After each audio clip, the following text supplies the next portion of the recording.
BFM Business et Tech & Co présente De quoi je me mêle ? François Sorel. Bonjour à toutes et à tous, quel plaisir de vous retrouver, bienvenue à la fois sur BFM Business, sur la chaîne YouTube de BFM Tech et en podcast bien sûr pour la version audio de ce De quoi je me mêle. Bon week-end à vous toutes et à vous tous, vous le savez, chaque fin de semaine on passe ensemble une petite heure pour commenter, décrypter, décortiquer l'actualité tech avec tout à l'heure en deuxième partie de ce De quoi je me mêle, un nouvel arrivant dans le monde de la télévision, comme s'il n'y en avait pas déjà assez. C'est Haier, le constructeur chinois qui se lance dans l'aventure. On va essayer de comprendre pourquoi, comment ils arrivent en France, avec quel type d'appareil, en Europe d'ailleurs aussi. Je recevrai le directeur général d'Haier tout à l'heure.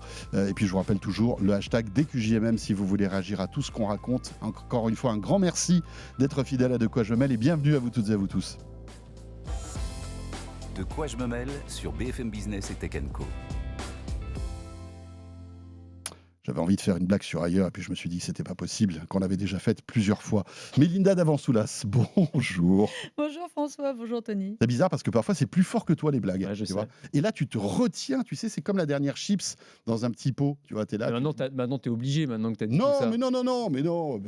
On est content d'être ici. On est content d'être ici et pas ailleurs. Ouais, non, mais voilà, on verra si la vérité est ailleurs. Voilà, moi j'étais plus partie là-dessus, la vérité est ailleurs. Voilà. Et je me suis dit, bon, finalement, écoutez, le ridicule ne tue pas, à la preuve, je suis encore Mais tu sais que les gens aiment bien. Et Ça puis, fait tu sais partie que du charme de l'émission. Tu sais que tout le monde l'a faite dans sa tête, tous les gens qui nous écoutent. C'est ça. Donc finalement, tu je n'es ne pas suis tout que seul. l'interprète des pensées des gens. Et Anthony Morel est là. Salut Anthony. Salut François, salut Mélinda. Anthony qui était à ma place la semaine dernière. Tu as passé un bon De quoi je me mêle. C'est toujours un plaisir. Je me suis régalé sur mon transat. Écoute, tu nous as manqué, mais c'était un plaisir de... On a essayé de maltraiter un peu avec Pierre, mais on a non. Mais on peut pas maltraiter Anthony, c'est le problème. Ils sont trop gentils. Mais non, on était à la maison, on était un peu en famille, on était avec Mélinda, avec Pierre. Et puis tu as parlé de monde connecté aussi, sujet passionnant. Ouais. Ça, j'étais hyper content de à retrouver donc la semaine, c'était dans le De quoi je me mêle de la semaine dernière en vidéo et en audio. L'actu de la semaine. Alors là, franchement, on a de quoi raconter 2-3 trucs. Vous l'avez quand même suivi. L'actu de ces derniers jours, c'est quand même l'annonce de Tim Cook. Ça faisait un moment que ça planait. Ça faisait un moment qu'on évoquait le sujet, mais il n'y avait rien d'officiel. Et il avait démenti il n'y a pas longtemps le petit Cookinou.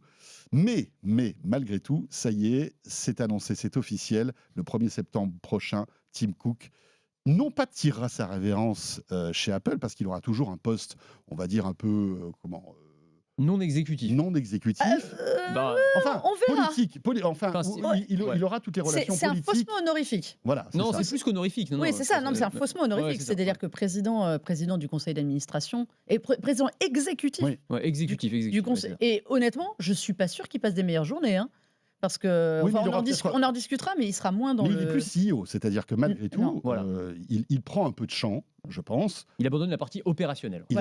C'est-à-dire qu'il sera toujours là. Et il l'a dit d'ailleurs, il y a eu un message que Tim Cook a communiqué en disant, voilà, puisque c'est John Ternus qui va le remplacer, je serai toujours là pour lui, s'il a besoin de conseils, je serai toujours là pour l'épauler, etc. Donc on voit qu'il y a aussi une espèce de paternité dans ce passage de flambeau, en quelque sorte. C'est quand même l'actu du moment, parce que, qu'est-ce qui va se passer ? Il y a plein de questions qui se posent avec ce changement. John Ternus qui a une quinzaine d'années de moins que Tim Cook, donc voilà, on va rajeunir un petit peu la direction d'Apple, qui est une direction quand même assez vieillissante.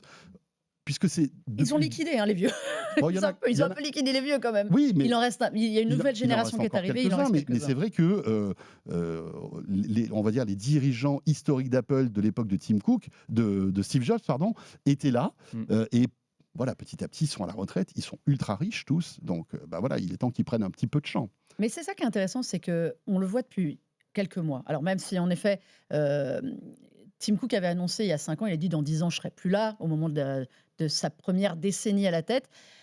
Et en effet, on ne s'attendait pas à ce que ça tombe maintenant. Il faut quand même reconnaître que la rumeur, elle enfle depuis des semaines, depuis des mois. Il y a des choses, quand on connaît Apple, on voit qu'il y a des choses quand même qui se mettent en place. Mais lui, au mois de janvier, rappelez-vous, il a dit « mais pas du tout, les rumeurs de la presse américaine, je vais partir ». Mais pas du tout. Alors qu'en fait, ce qui était annoncé, c'est qu'il allait partir entre janvier et juin. On est pile poil dedans.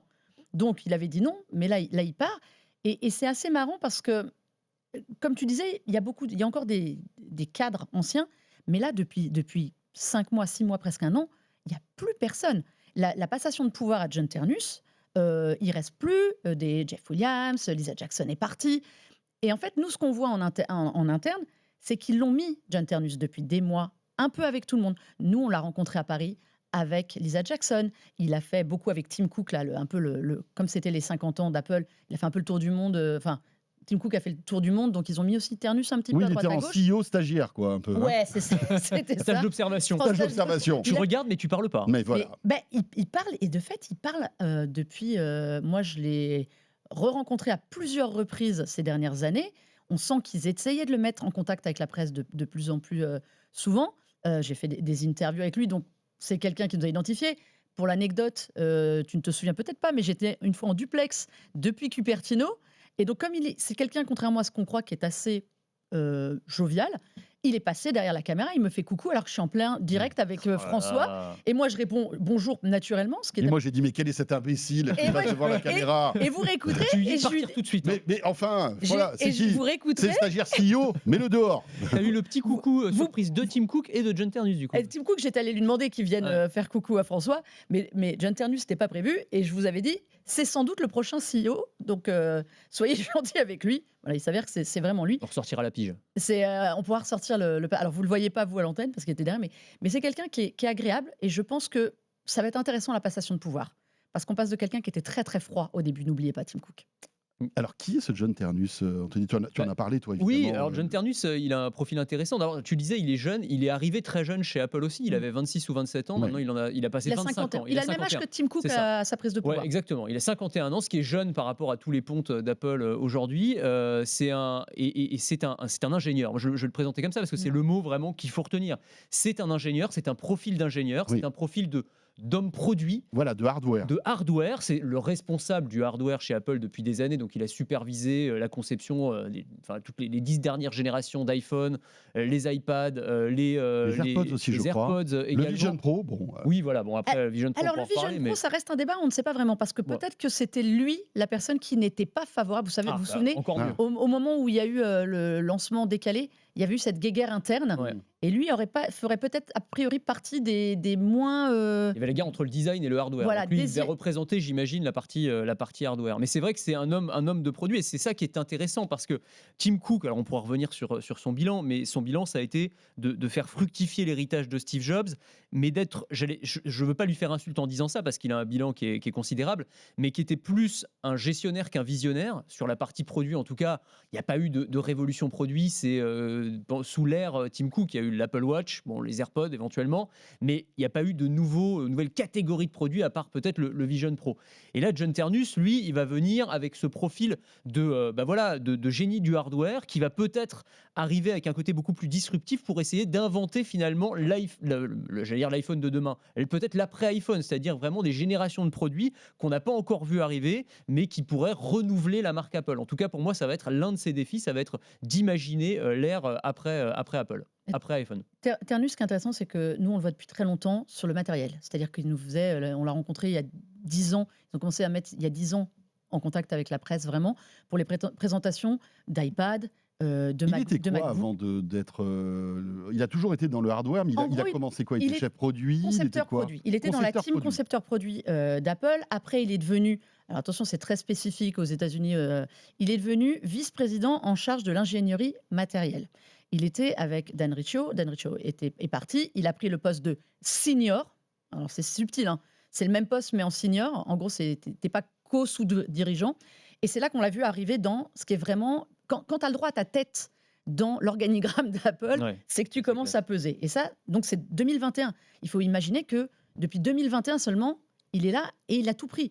Fin d'année dernière, il est devenu en charge du design, hardware et software. Oui, c'est ça. Donc il a vraiment la main sur tout. C'est un homme. Petit à petit, il a gravi les échelons. Mais c'est un truc de fou.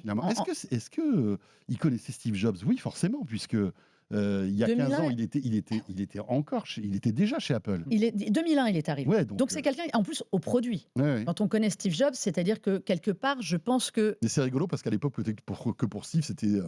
un sous-fifre. Mais lui, il a commencé très bas dans l'échelle. Il a eu un. Il avait même pas repéré à l'époque. Son premier assignment, c'était de travailler sur la notion d'écran cinéma pour Apple. Enfin, il y avait vraiment un truc. Il commençait. On lui a donné un projet sur lequel travailler. Lui, à la base, avant de bosser chez Apple, il avait déjà bossé un petit peu. Alors pas très longtemps parce qu'il était diplômé depuis pas très longtemps. Donc c'est un ingénieur mécanique diplômé de l'université de Pennsylvanie.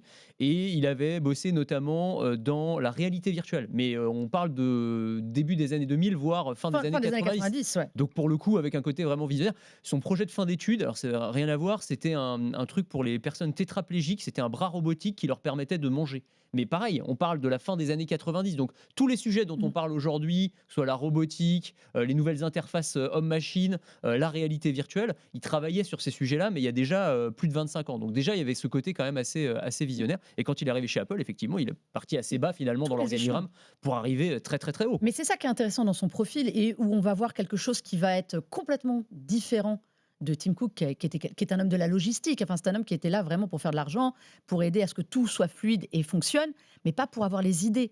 Et il a fait fructifier l'héritage de Steve Jobs. On sait que beaucoup de produits qui ont été lancés sous l'ère Tim Cook avaient déjà été pensés sous l'ère Steve Jobs. Lui, il est là pour inventer autre chose, pas pour faire fructifier. Bon, après, quand on a fait x10 sous l'ère Tim Cook, a priori, on a un petit peu tranquille niveau finance, mais il est là pour inventer. Est-ce que c'est le poste pour inventer ? C'est ça ma vraie question. C'est-à-dire que... en tout cas, il va insuffler peut-être ce vent d'innovation. C'est un ingénieur, ça peut être frustrant. Ça peut être frustrant de se retrouver à gérer la régulation, tous les autres sujets. Il est hyper entouré, c'est-à-dire qu'il a toute une... Enfin, c'est un peu comme un président de la République, quoi. Bien sûr. Il a tout autour de lui, des conseillers, des gens qui vont l'épauler, qui vont l'aider. Et même Tim l'a dit. J'allais dire. C'est son mentor. Tim Cook, déjà, il va y avoir, parce que toute la partie, ce que tu disais, la partie régulation, la partie politique et diplomatique, qui est un enjeu hyper important aujourd'hui, quand tu es patron d'une grande boîte tech, vu les tensions géopolitiques, l'univers tech aujourd'hui, l'instabilité aux États-Unis, c'est ça, les tarifs douaniers, la sécurité géopolitique, la réglementation européenne, l'énergie, tous ces sujets-là, évidemment, il faut les gérer, sécuriser ton approvisionnement en composants, parce qu'évidemment, c'est ce que tu disais, c'était le génie de Tim Cook, c'était la partie supply chain, logistique. Lui, ça a toujours été sa force, et c'est pour ça aussi qu'il va rester. Et je pense que cette partie-là, ça va rester quand même le domaine réservé de Tim Cook. Et puis lui pourra se concentrer sur justement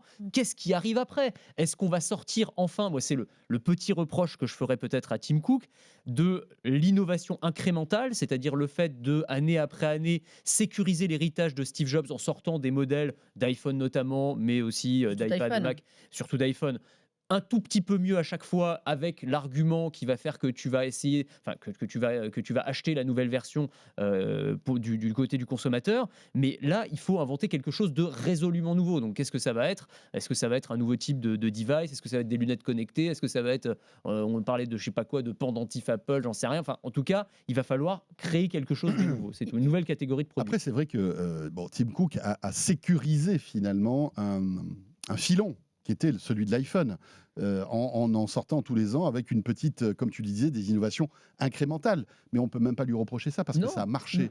Et la question, c'est est-ce que finalement, ce fantasme qu'on a tous, surtout nous journalistes, de se dire « Oh là là, encore un iPhone avec un capteur supplémentaire et finalement pas grand-chose à se mettre sous la dent », est-ce qu'on peut révolutionner finalement un smartphone tous les ans? Et est-ce qu'on n'est pas arrivé à une espèce de plafond de verre en termes d'innovation? On sait que là, à la rentrée, peut-être qu'on aura un smartphone pliant qui serait quand même un événement chez Apple. Tu sais qu'il y a un truc qui est intéressant. Ça va être... Voilà, c'est quelque chose de nouveau, mais bon. Deux choses par rapport à ce que tu dis. Oui, ils étaient focus iPhone pendant des années. Aujourd'hui, l'iPhone, c'est... à l'échelle du marché des de la téléphonie. Enfin, on n'avance pas non plus aujourd'hui à 10 000 à l'heure comme on l'a fait il y a encore quelques années. En revanche, je regarde tout ce qui est né autour de l'iPhone. Tim Cook, c'est aussi les AirPods, c'est aussi l'Apple Watch. C'est aujourd'hui des produits phares dans leur secteur. C'est des produits qui ont changé la donne, le marché des montres connectées ou le marché des écouteurs sans fil. Ils ont amené ça. Sans iPhone, il n'y a pas ces produits-là. Ils ne fonctionnent pas, de fait, pour eux. Maintenant, aujourd'hui, il fonctionne un peu plus tout seul, pas la montre encore, mais ce que je veux dire, c'est qu'il a développé aussi les services, il a développé autre chose. Il a réussi à sortir de l'ultra-dépendance de l'iPhone, et tant mieux parce que l'iPhone, les ventes d'iPhone, on l'a vu, baissaient. Le challenge pour John Ternus, et c'est aussi pour ça qu'il le prépare depuis des lustres, où il gère tout de bout en bout, c'est-à-dire le logiciel, le matériel. C'est lui la puce M aussi, il ne faut pas oublier. C'est d'être capable de trouver ce produit qui va faire la jonction de tout. Apparemment, dans ses premiers chantiers, il y a tous les objets connectés à écran pour la maison. Il y a un challenge que Apple essaye de conquérir. C'est pas facile d'ailleurs. Hein. C'est la maison connectée. Tous s'y sont cassés le nez. Que ce soit Google, que ce soit Amazon, c'est pas un franc succès. Enfin, Alexa, bon voilà, il y a plein de gens qui utilisent Alexa. Moi le premier, mais on ne peut pas dire que ce soit une révolution. C'est pas démocratisé encore, mais ça va venir. Et là, le challenge, c'est comment est-ce qu'on va conquérir la maison. Et on sait que c'est dans ses premiers challenges. Avec la réalité augmentée, on sait pourquoi. C'est quand même son dada de base. Donc ces challenges, ils vont être sur le produit. Moi, j'ai plus de questions sur est-ce qu'on peut gérer dans cette boîte-là, quand on est un fan de produits, les services, la réglementation, les produits, tout ça. Ça va être, il a intérêt à être sacrément bien entouré. En effet, il aura Tim Cook. Tim Cook, il aura aussi, en étant président du conseil d'administration, à gérer un autre dossier qui est Donald Trump. Parce que ça, ils vont le garder sous le coude. Oui, mais ça, il le gère depuis un moment. J'ai l'impression qu'il est plutôt finot là-dessus. Mais justement, il a ça va une très bonne relation. Vous avez eu le message de Donald Trump, lunaire. Dommage. Il est complètement lunaire. Oui, mais qui est en même temps, dans son style, qui rend hommage, dans en tout cas, Trump était un hommage. Voilà, et tu te rends compte. Mais bon, il y avait des punchlines à l'intérieur. Il y avait des énormes punchlines. Il y a de l'ego, de la punchline. Il dit que Tim Cook lui a très bien léché les bottes. T'es poli. Oui, voilà. Bon. C'est pas la version écrite. C'est le Kiss My Ice. Comme à chaque fois. Et qu'il lui a toujours rendu service, sauf une fois où il s'était montré un peu trop agressif dans la négociation. Il a dit, là, je vais pas l'aider. Mais 3-4 fois, il lui a fait économiser des millions. Il lui a fait économiser beaucoup d'argent. Oui, mais bon, mais ça, c'est le style de Trump. Oui, bien sûr. On n'aime pas, mais tu comprends quand même dans le message qu'il l'apprécie. Il dit quand même Steve Jobs était un génie, mais je pense que même si Steve Jobs revenait à la vie, il n'aurait pas géré l'entreprise comme Tim Cook l'a géré. Vrai. Ça, c'est quand même c'est un compliment assez massif, si tu veux. C'est une analyse. Mais non, mais après, tu penses que tu veux de l'analyse, mais en tout cas, Donald Trump qui lui-même est un homme d'affaires, etc. Donc, bon, tu vois, c'est un gestionnaire et un négociateur, Tim Cook. Et pour ça, pour un Donald Trump, il est parfait. John Ternus, alors on verra, parce qu'il va se révéler aussi, c'est un poste où on se révèle. Souvenez-vous de la première keynote de Tim Cook. Alors déjà, en plus, c'était dans un contexte très difficile de Steve Jobs qui était en train de mourir. La première keynote de Tim Cook, en octobre 2011, c'est l'annonce de l'iPhone 4S. Ouais. On sait ce que ça représente à l'échelle de l'histoire d'Apple, le 4S. L'annonce de Siri aussi. Qu'est-ce qu'attend en septembre John Ternus, parce que c'est clairement lui qui fera la keynote. Siri 2, a priori, et un nouvel iPhone. On va voir comment il se comporte. Tim Cook, regardez sa première keynote. On a de la peine pour lui. Il n'est pas à l'aise, il n'est pas à sa place. Aujourd'hui, Steve Jobs était ou mort ou mourant. Mais c'est sorti dans un contexte un peu particulier. Le gars, il monte sur scène, il annonce un iPhone alors que c'était... jusqu'au dernier moment, ils imaginaient que Steve pouvait présenter le truc. Mais c'est pas sa nature. Ce que je veux dire, c'est que c'était pas sa nature. Mais même lui, mais évidemment, ça n'a jamais été un showman. Il a appris, il a cassé sa carapace à vraiment sortir. Même lui n'y croyait pas. Quand Steve Jobs lui a demandé de lui succéder, il a dit, mais est-ce que c'était sûr que c'est le bon choix? Est-ce que tu es sûr que c'est le bon choix? C'est quand même dingue de dire ça. Et Steve Jobs lui avait dit, alors, visiblement, je ne sais pas sur son lit de mort, j'en sais rien, mais en tout cas, il était près de mourir. Il lui avait dit, quand tu dirigeras Apple, ne pense pas qu'aurait fait Steve Jobs, mais va dans ta direction et prends la bonne décision, mais sans penser forcément tout le temps à mon héritage. Donc il y a ce truc, en tout cas, de dire que lui, il a connu cette étape-là. Donc je pense qu'il va aussi laisser à John Ternus une forme de liberté. Il va lui laisser imprimer sa marque, faire son empreinte, et lui va se mettre forcément un peu plus en retrait, probablement s'occuper des aspects un peu pénibles, réglementaires et diplomatiques, des relations avec les puissants. Et puis pendant ce temps-là, John, vas-y, fonce sur les produits. Voilà. Non, je pense que ça va être ça le partage. Ce qui va être intéressant aussi, c'est l'IA, parce qu'on sait que on peut peut-être mettre au passif de Tim Cook. Oui. On va dire toute la stratégie IA. Après, je ne suis pas en train de dire que c'est une bonne ou une mauvaise chose, parce qu'aujourd'hui, finalement, on se rend compte, et on en parlait juste avant de lancer cette émission, que finalement, toutes les fonctionnalités IA qu'on a sur les téléphones, on n'est pas sûr à 100% de s'en servir, pour rester poli. Finalement, Apple, là, va sans doute accélérer. Il semblerait qu'à la WWDC, on ait énormément d'annonces et qu'on s'en prenne plein les yeux. Juste un petit mot, mais je ne sais pas si vous avez vu cette petite anecdote, mais apparemment, ils ont envoyé tous les développeurs et ingénieurs IA d'Apple en bootcamp. Oui. C'est incroyable. En stage intensif. Bon, les gars, maintenant... Voilà, va falloir... Vous êtes dans l'IA, il va falloir apprendre. Mais sur l'IA générative, n'oublions pas que tout ce qui est algo, IA d'usage, on en a depuis des années dans l'iPhone. Oui, bien sûr. Mais sur l'IA générative, ils sont clairement en retard. Mais voilà, comme dit François, Oui, ok, sur un smartphone, mais pour faire quoi?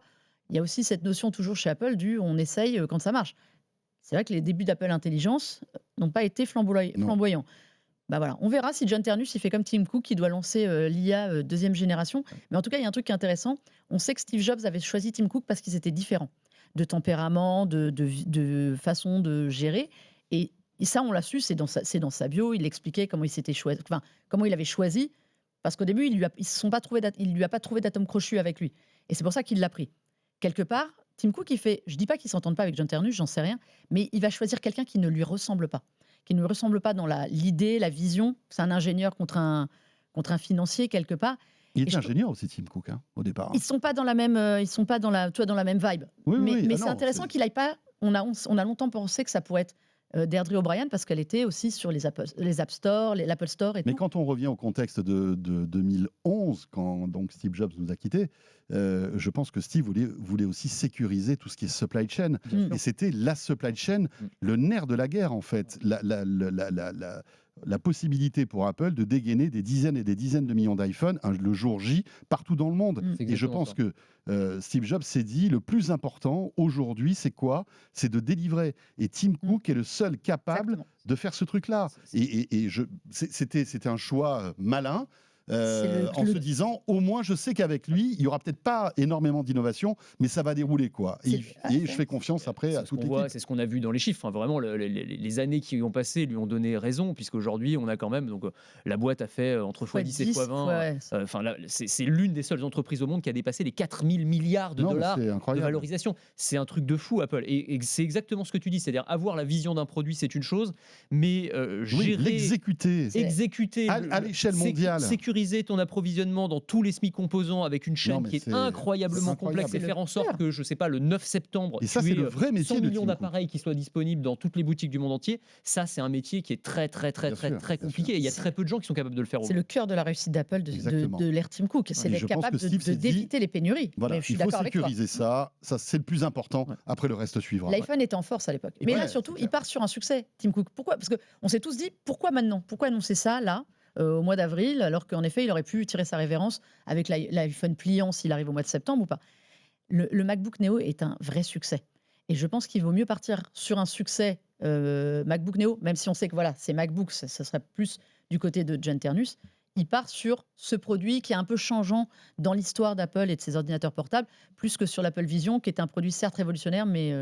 Alors d'ailleurs, pas bien vendu. C'est intéressant parce qu'il y a eu en gros, quand ils ont annoncé le départ de Tim Cook, immédiatement ils ont organisé chez Apple un town hall, ce qu'ils appellent un town hall, donc c'est une discussion avec les salariés, voilà, pour faire un peu le point et tout ça. Et donc on a demandé à Tim Cook son plus gros échec et sa plus grosse réussite. Et donc son plus gros échec, il dit, c'est Apple Plans, qui était sorti juste après, qui a été, je ne sais pas si vous vous souvenez probablement, peut-être ceux qui nous écoutent pas tous. Donc là, on se souvient, c'était quelques mois après la sortie du 4S. Ouais, c'était en 2012, je crois, c'était juste après en fait, on arrivait à la tête d'Apple. Donc vraiment, c'était la cata. C'est la première fois, et peut-être la seule fois, qu'ils ont dû s'excuser publiquement en disant non, mais là vraiment, on a fait un produit qui était absolument pas au point. Et ils ont même conseillé d'utiliser des applications concurrentes. Donc c'était quand même allé très très loin, et ça avait mené à l'éviction de Scott Forstall d'ailleurs à l'époque. Donc c'était une cata, mais il dit ça a été en même temps salutaire parce que ça nous a montré ce qu'il fallait pas faire, et en fait bon voilà, quand tu te plantes, t'apprends aussi. Enfin, c'est la mentalité très américaine, et ils ont raison de ce point de vue-là. Et donc il est d'une certaine manière content d'avoir fait cette erreur. Et sa plus grande réussite ou sa plus grande fierté, il dit, c'est quand j'ai reçu un mail d'un utilisateur d'Apple Watch qui m'a dit que je lui avais sauvé la vie. Donc, qui est devenu maintenant leur gros argument commercial. Il dit maintenant on en reçoit tous les jours, mais le premier que j'ai reçu du gars qui m'a dit ça m'a fait quand même tout drôle. C'est le début de sa lettre là à la communauté qui a été publiée, qui est en une du site d'Apple au moment où ils ont annoncé son départ. C'est ça. Donc non, ça je veux bien croire que ce soit un truc important. Voilà, plein de réussite à John Ternus, plein de réussite aussi à Tim Cook, parce qu'on l'a compris, il s'en va pas aller pêcher dans sa résidence secondaire, il va continuer à bosser. Il va arrêter de se lever à 4h du matin pour aller courir, sans doute. C'est même pas sûr. C'est même pas sûr. C'est même pas il sûr. a dit qu'il faisait moins ses mails, et ça on le sait depuis des mois, qu'il a un peu levé le pied sur sa routine matinale.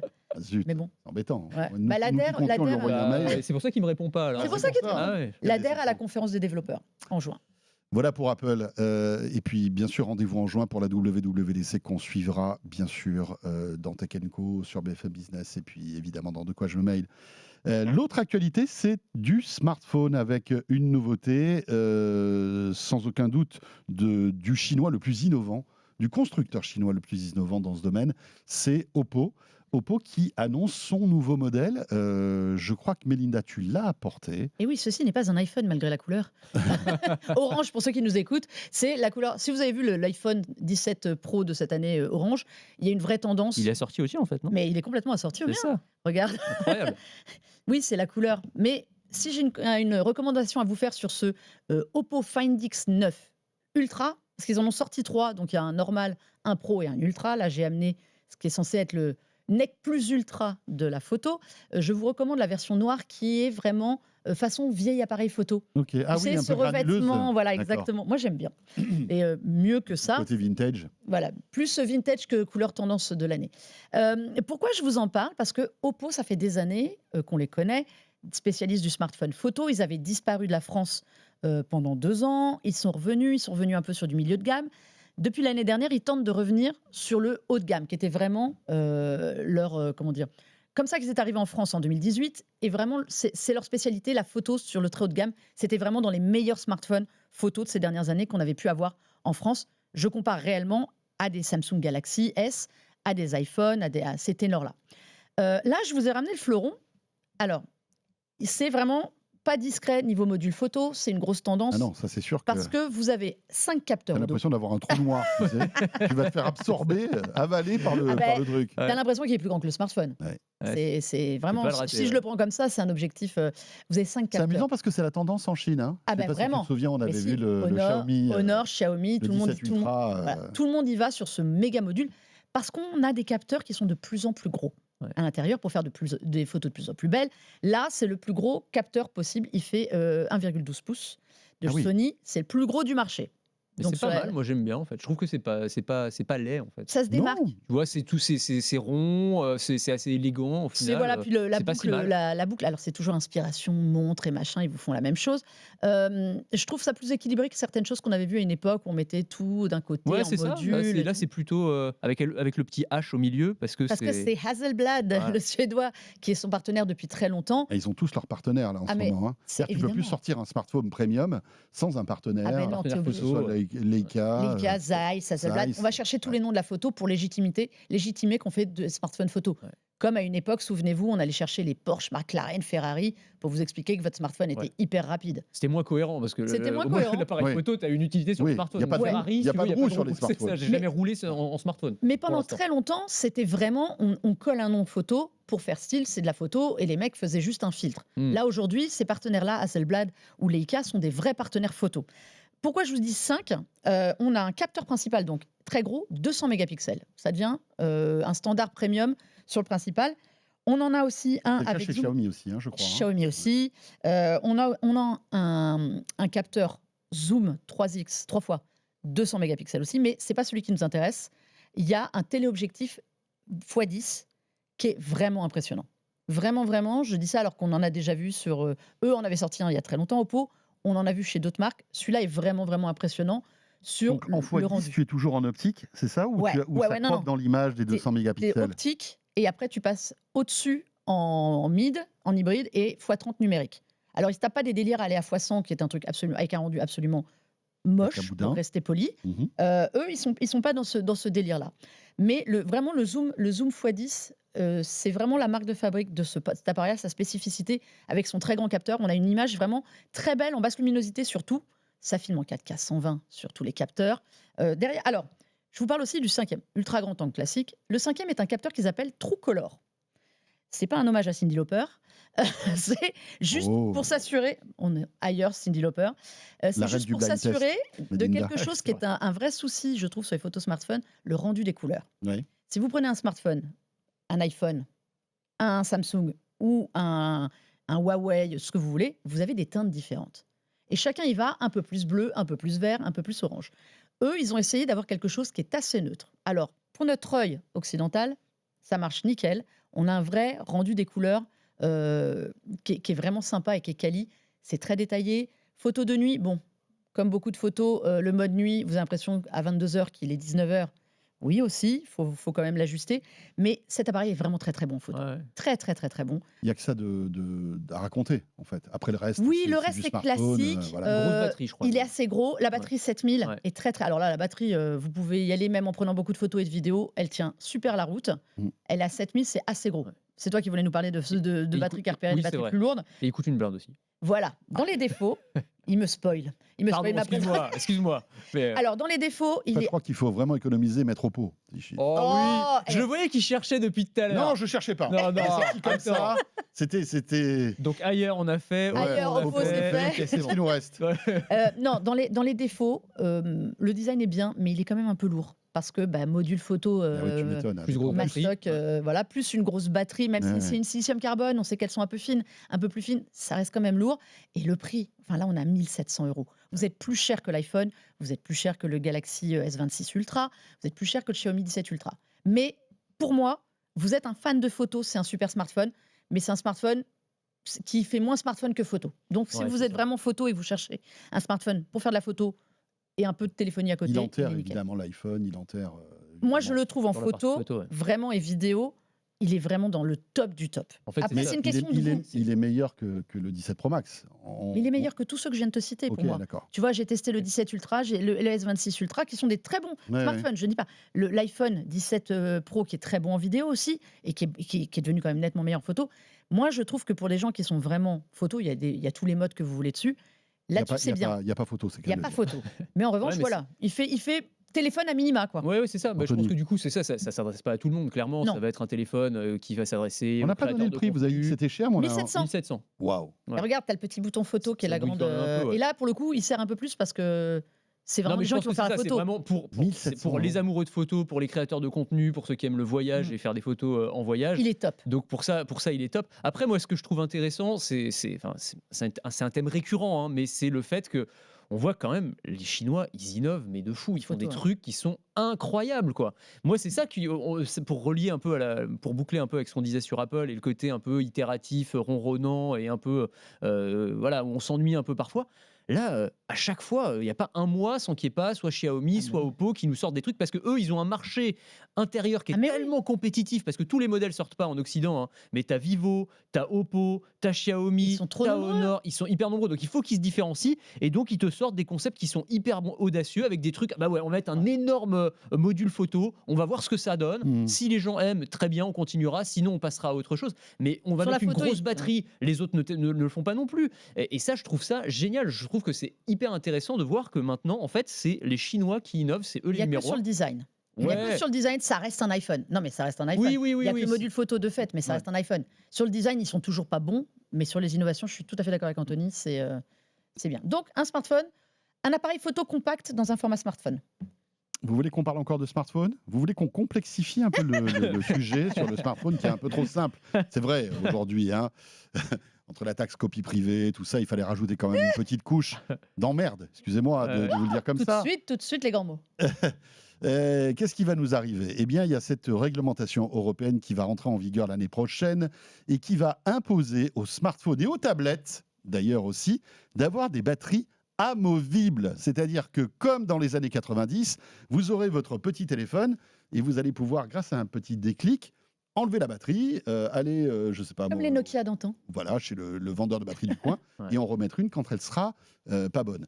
Alors vous vous dites, my God, qu'est-ce qui va se passer? Peut-être qu'il va rien se passer finalement, parce que on se rend compte que cette réglementation, Anthony, tu vas un petit peu nous expliquer, ne sera pas valable sur tous les téléphones. Oui, c'est ça, il y a des Typiquement, exceptions, Apple, t'as raison. Ouais. Apple ne va pas être impacté par cette réglementation, Oui, visiblement. les téléphones premium, en fait, à partir du moment où tu respecteras deux conditions, c'est être en IP67, c'est-à-dire des téléphones qui sont résistants à l'eau et à la poussière. Donc voilà, c'est sur les tests qui sont réalisés Et évidemment. donc là, à ce moment-là, tu peux pas avoir de batterie amovible parce que effectivement, si Ton tu as une batterie étanchéité. amovible, tu perds l'étanchéité. Donc on peut comprendre que voilà, Exactement. ils ont réfléchi quand même. Hein. Oui, c'est pas mal. Premier critère. Et le deuxième critère, c'est si ta batterie reste au-dessus de 80% de sa capacité initiale après 1000 cycles de charge. Donc ça, c'est pareil, c'est sur des tests qui seront réalisés, mais sur les téléphones les plus haut de gamme, normalement, ils ne sont pas concernés. En revanche, les autres, oui, à partir de février 2027, eh bien, ils devront intégrer une batterie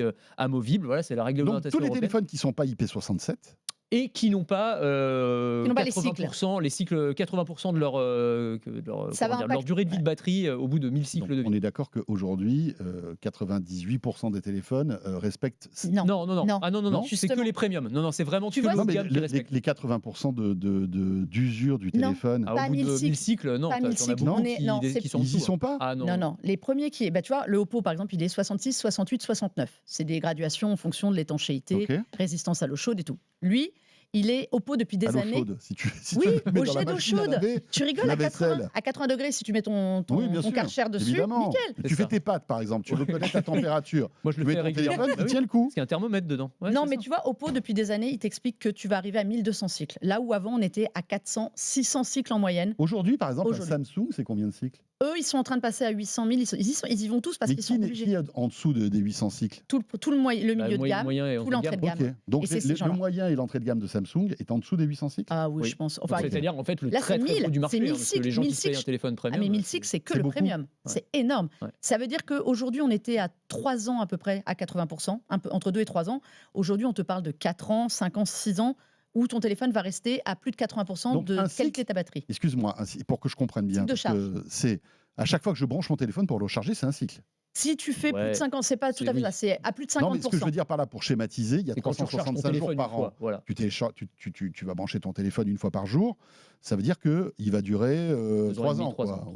Aujourd'hui, c'est 2 ans, entre 2 et 3 ans. Donc au bout de 3 ans, il faut que tu sois toujours à 80% de batterie. Là, c'est avec cette réglementation. Non, 1000 cycles, on est plutôt à 4 ans. On est plutôt à 4-5 ans. On est autour de 4 ans. Parce que tu ne charges pas tous les jours non plus. Et puis tu charges pas. Moi, mon téléphone, je le recharge tous les jours. Oui, mais n'effrayons pas les gens pas qui font 10%. Tu vois, c'est pas quand tu fais 10%. C'est si tu fais vraiment, je crois que c'est au-delà de 50% de ta charge. Par exemple, si vous attendez qu'il soit à 0 pour le recharger à 100, là, vous avez ruiné, mais largement un cycle. Ah oui, il ne faut jamais faire ça. Il ne faut jamais le faire. Si tu es à 80 et que tu veux monter à 90, ce n'est pas un cycle. C'est pas un cycle. D'accord. Non, mais c'est fou parce que. Mais il y a beaucoup de marques qui communiquent. Je trouve que ça termine parfaitement notre discussion et notre émission. Je ne sais pas si on l'a même pas fait exprès comme ça, mais si tu veux, on a parlé d'Apple, donc la puissance américaine qui arrive à faire fructifier un héritage technologique et à en faire une puissance industrielle, un empire économique et financier. Ensuite, on a parlé de la Chine, qui est hyper innovante, qui sort des produits incroyables. Et là, on arrive à l'Europe. Et le seul truc qu'on arrive à faire, non, mais c'est terrible parce que c'est pour les bonnes raisons en même temps, parce qu'il y a un côté, éviter la pollution, réparabilité.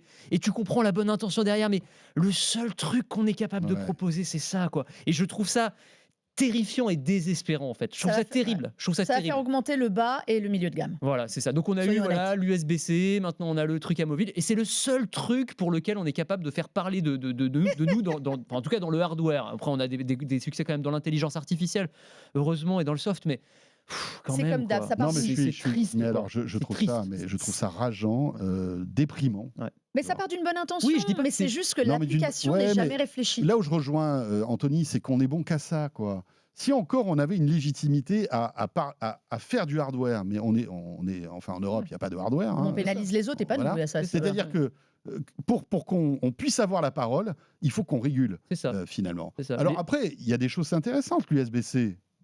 Plutôt intéressant. Oui, mais tu vois, par exemple, l'USB-C, ils ont dit, mettez tous un port USB-C. Mais quel USB-C? Il y a 50 normes différentes. Ça me fait doucement rigoler. L'USB-C, de toute façon, même sans cette réglementation européenne, tous les appareils seraient passés en USB-C. C'était prévu, en fait. Oui, mais ils peuvent dire, regardez, Apple a abandonné le Lightning à cause ou grâce à nous. Ils n'ont pas abandonné le Lightning. Ils y allaient tout droit. À cause ou grâce à l'Europe, c'était prévu aussi dans leur roadmap. Ils ont peut-être un peu accéléré encore. Oui, c'est ça. Je suis même pas sûr. Non, mais je suis d'accord avec toi. Et je voulais qu'on termine là-dessus parce qu'effectivement, je sentais que tu avais envie de pousser ton petit... Je bouillais intérieurement. Tu bouillais. C'est bien, comme ça tu pourras avoir ton Oppo. Parce que comme tu boues, tu seras à plus de 80 degrés, il tiendra le choc. Ah oui, c'est vrai. Même l'iPhone, tu peux y aller avec le jet d'eau à 80. Bien sûr. Wow. C'est la nouvelle norme 69. C'est les pulvérisations à l'eau chaude. Parce que tout le monde fait ça. Vous ne faites pas ça, vous, le week-end? Ne faites pas bouillir votre iPhone à la maison. Alors non, il ne faut pas le faire bouillir dans la marmite. Il faut juste balancer des jets d'eau. Ouais, si vous testez, ne faites pas ça, les amis. Ça donne un goût bizarre aux pâtes. Vous risquez d'être déçus. Merci beaucoup à tous les deux. On va se retrouver pour tous ceux qui sont avec nous en audio à la toute fin de ce De quoi je mêle pour le petit module bonus. Et on parlera jeux vidéo, tiens, avec comment dirais-je, ce coup de gueule de la part des utilisateurs. Ouais, une belle initiative européenne. On va en parler dans quelques instants. Et vous restez avec nous. Ailleurs, vous connaissez peut-être cette marque chinoise qui cartonne dans l'électroménager. Eh bien, vous savez quoi? Il se lance dans la télévision. On en parle avec mon invité dans un instant. Merci d'être là et à tout de suite. De quoi je me mêle sur BFM Business et Tech & Co.